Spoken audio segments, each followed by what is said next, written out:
Bismillahirrahmanirrahim. Assalamualaikum warahmatullahi wabarakatuh.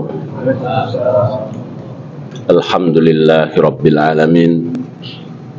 Wassalatu wassalamu ala asyrafil anbiya'i wal mursalin wa ala alihi wa ashabihi wa man tabi'a bi ihsanihi ila yaumiddin. Asyhadu an la ilaha illallah wahdahu la syarika lah wa asyhadu anna Muhammadan abduhu wa rasuluh la nabiyya ba'dah.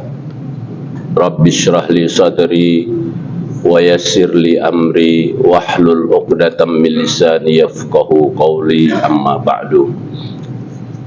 Pertama-tama mari kita tidak henti-hentinya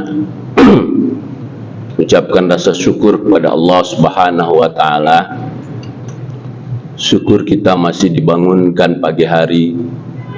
Berapa banyak saudara-saudara kita, sahabat-sahabat kita yang malamnya ditidurkan Allah dan paginya juga tidak dibangunkan kembali. Berapa banyak saudara-saudara kita, sahabat-sahabat kita yang sampai siang hari ini belum mampu bangkit dari tempat tidur, mungkin karena diuji Allah dengan rasa sakit. Berapa banyak saudara-saudara kita, sahabat-sahabat kita yang mungkin disibukkan dengan pekerjaan sehingga Allah belum berkenan untuk membawanya ke masjid. Maka dari itu kesyukuran kita kepada Allah karena rahmat Allah digerakkan hati kita, dimudahkan langkah kaki kita untuk datang ke masjid Baitul Adil untuk bersolat berjemaah, mengharapkan ridha Allah Subhanahu wa taala dan mengharapkan ampunan dari Allah Subhanahu wa taala. Semoga saudara-saudara jamaah salat zuhur di Masjid Baitul Adil ini mendapatkan rahmat dan ampunan dari Allah Subhanahu wa taala, dan kita semua selalu diberikan petunjuk, hidayah dan taufiknya sampai akhir kehidupan kita kelak. Amin ya rabbal alamin. Hadirin jamaah salat zuhur yang dirahmati Allah, ada satu surat di dalam Al-Qur'anul Karim yang menduduki posisi atau peranan yang sangat penting. Bahkan Rasulullah menyampaikan kepada seorang sahabat, maukah kamu aku ajarkan satu surat yang sangat agung di dalam Al-Quran sebelum keluar dari masjid? Lalu sahabat ini mengatakan, iya ya Rasulullah. Lalu Rasulullah dan sahabat ini keluar sambil menggenggam tangan sahabat tadi, dan ketika hendak sampai di pintu, sahabat tadi bertanya, ya Rasulullah, tadi engkau mengatakan engkau akan mengajarkan satu ayat atau satu surat yang sangat agung di dalam Al-Quran. Surat apakah itu? Rasulullah mengatakan surat Bismillahirrahmanirrahim, Alhamdulillahi Rabbil Alamin, Ar-Rahmanir-Rahim, Maliki Yaumiddin. Ada yang baca Maliki Yaumiddin, Iyyaka na'budu wa iyyaka nasta'in, Ihdinas siratal mustaqim, Siratal ladzina an'amta 'alaihim, ghairil maghdubi 'alaihim waladdallin. Amin. Surat apa ini? Ini adalah surat Al-Fatihah. Surat Fatihah banyak sekali namanya. Di antaranya Ummul Kitab. Surat Al-Fatihah juga disebut dengan Asy-Syifa, karena surat Fatihah digunakan sebagai wasilah. Pada suatu hari ada sahabat yang datang ke satu kampung. Lalu kepala kabilahnya atau ketua kabilahnya disengat kalajengking, dan mereka sudah berusaha untuk mengobati ketua kabilah namun tidak sembuh. Lalu ditanya kepada sahabat-sahabat yang datang ke kampung itu, siapakah yang bisa menyembuhkan ketua kabilah kami. Salah seorang sahabat mengatakan, saya biiznillah, insyaallah. Lalu sahabat ini membacakan suratul Fatihah kepada ketua kabilah yang kena sengat kalajengking tadi, dan alhamdulillah dengan pertolongan Allah ketua kabilahnya tadi sembuh dari penyakit. Di antara keistimewaan Al-Fatihah demikian adanya. Dan ayat atau surat Al-Fatihah adalah surat yang selalu digunakan di dalam ruqyah, untuk meruqyah orang yang kemasukan jin, orang yang sakit dan sebagainya. Surat Fatihah ini sangat ampuh, dengan catatan ketika kita meyakini bahwa surat Fatihah ini adalah surat yang Allah sengaja berikan kepada kita, pada umat Nabi Muhammad, untuk digunakan dalam kebajikan.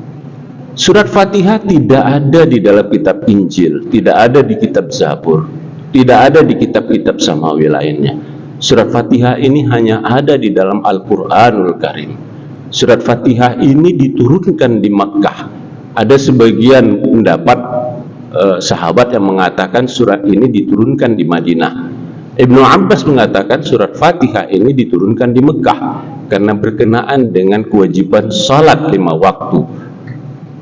Sedangkan Abu Hurairah mengatakan surat ini diturunkan di Madinah. Berkenaan dengan surat Al-Fatihah yang diturunkan di Mekah ini, ada ayat Quran yang menguatkan tentang ini. Walaqad atainaka sab'am minal mathani wa Qur'anal fajr. Dan sungguh kami telah berikan kepada engkau, wahai Muhammad, sab'al masan, 7 ayat yang diulang-ulang, dan Al-Quran secara penuh.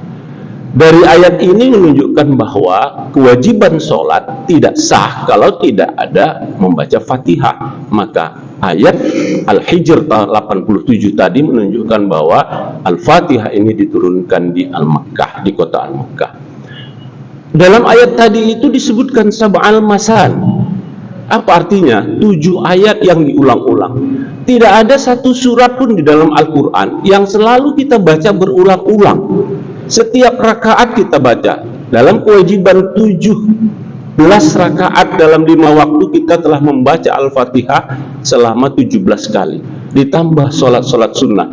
Setiap kali kita sholat, tidak sah sholatnya kalau tidak kita membaca Al-Fatihah. La sholata liman lam yaqra' bi Fatihatil kitab. Dalam sebuah hadis dikatakan bahwa tidak sah sholat apabila tidak membaca Fatihatil kitab, pembuka dari Al-Quran.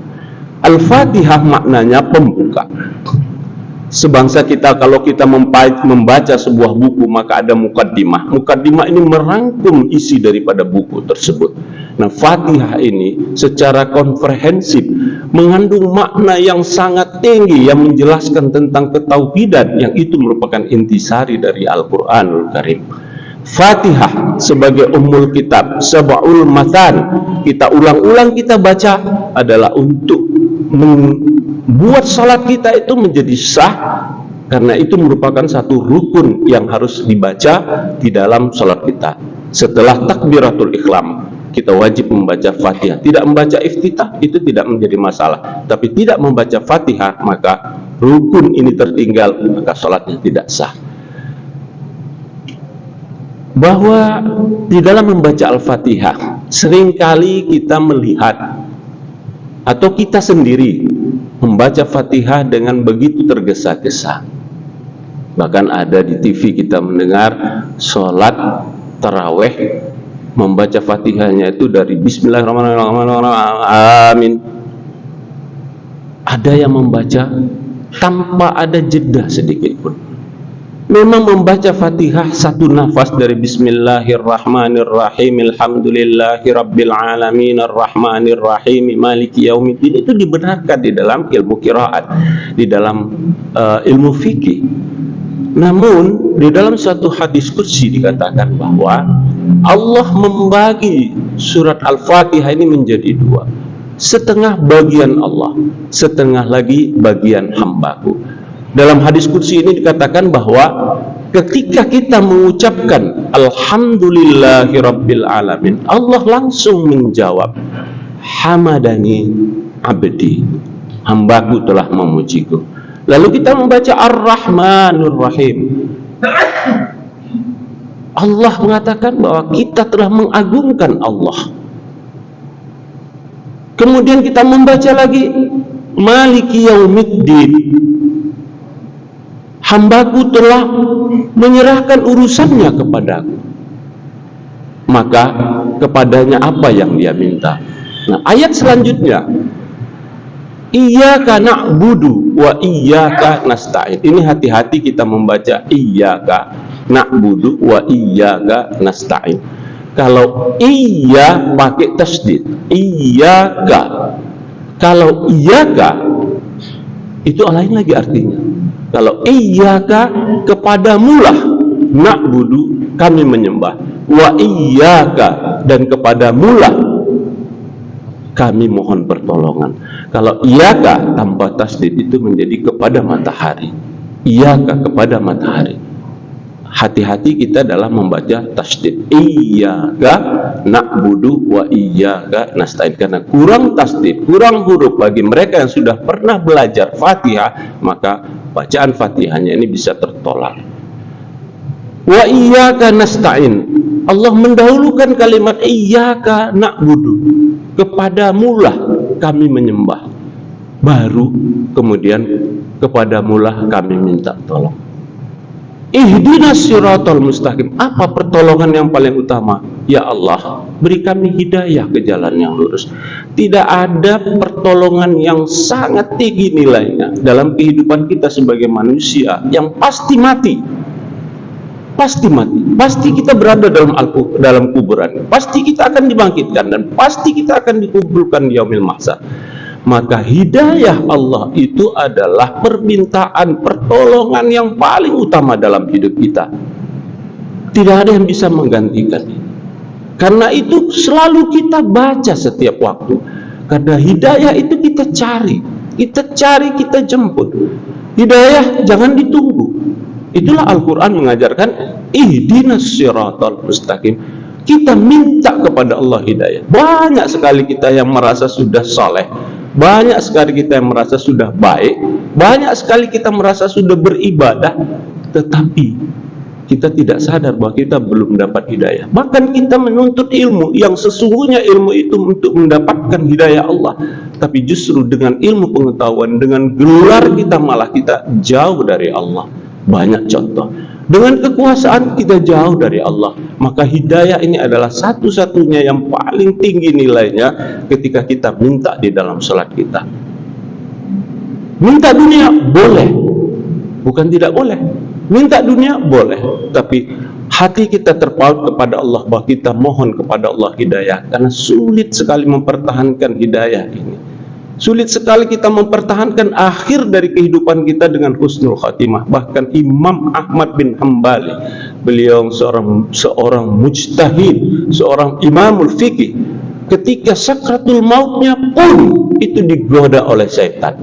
Bahwa setan bilang, hebat kau Imam Hanafi, Imam Hambal, hebat kau orang yang betul-betul taat. Lalu Imam Ahmad bin Hanbal mengatakan, tidak. Padahal di sekelilingnya anak-anaknya mentalkinnya la ilaha illallah. Ketika tersadar Imam Ahmad bin Hanbal, dia ditanya oleh anak-anaknya, kenapa tadi kami talkin, wahai ayah, engkau mengatakan tidak? Karena setan menggodaku supaya aku mengatakan ya, sehingga aku takabur, sehingga aku sombong dengan kehebatanku, sehingga aku sombong dengan ilmuku. Beginilah kesulitannya ketika sakratul maut. Maka kita selalu minta kepada Allah, ihdinas siratal mustaqim. Siratal mustaqim, jalan yang lurus, bukan jalan yang berbelok, bukan jalan orang-orang yang dimurkai. Siratal mustaqim adalah siratal ladzina an'amta alaihim, jalan yang engkau ya Allah berikan nikmat kepada mereka. Siapa orang-orang yang memberikan nikmat?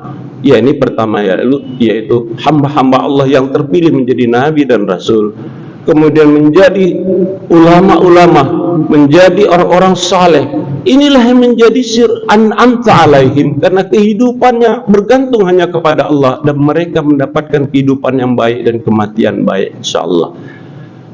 Siratal ladzina an'amta alaihim, ini penting kita pahami bahwa nikmat yang paling besar adalah nikmat iman, nikmat Islam, nikmat takwa, ilmu pengetahuan yang selalu membawa kita kepada takwa kepada Allah. Bukan bukan jalan ghairil maghdubi alaihim, bukan jalan, bukan sirat yang engkau marah. Siapa yang engkau marah? Ada maghdub, ada waladdallin, ada orang yang dibenci oleh Allah, dimarah oleh Allah, dan ada orang yang sesat. Orang yang dibenci oleh Allah adalah orang yang tahu terhadap kebaikan, orang yang sudah membaca kitab, orang yang sudah mendapatkan pengetahuan tentang ketauhidan, tentang kebajikan-kebajikan, tapi dia ingkari kebajikan itu. Justru dia melakukan sebaliknya, justru dia melawan Allah dengan rezeki yang Allah berikan, baik itu kehidupan yang nyaman, jabatannya yang nyaman, kekayaannya yang banyak, justru dia gunakan untuk melawan Allah. Ini di dalam sebagian tafsir dikatakan adalah kepada orang-orang Yahudi, karena orang Yahudi ini diberikan nikmat, tidak ada makhluk Allah, tidak ada hamba Allah, satu kaum yang makanannya ketika mereka minta kepada Nabi Musa supaya didoakan turunkan makanan, maka diturunkan langsung dari langit. Tidak ada. Mereka bisa berdebat dengan Nabi Musa. Waladhdallin, orang yang tersesat. Ini orang-orang yang tidak mau mencari jalan yang lurus itu, sehingga dia jalan ke sana kemari seperti menggunakan Google, tapi tidak pada titik koordinat yang benar. Akhirnya jalan terus tersasar kemana-mana.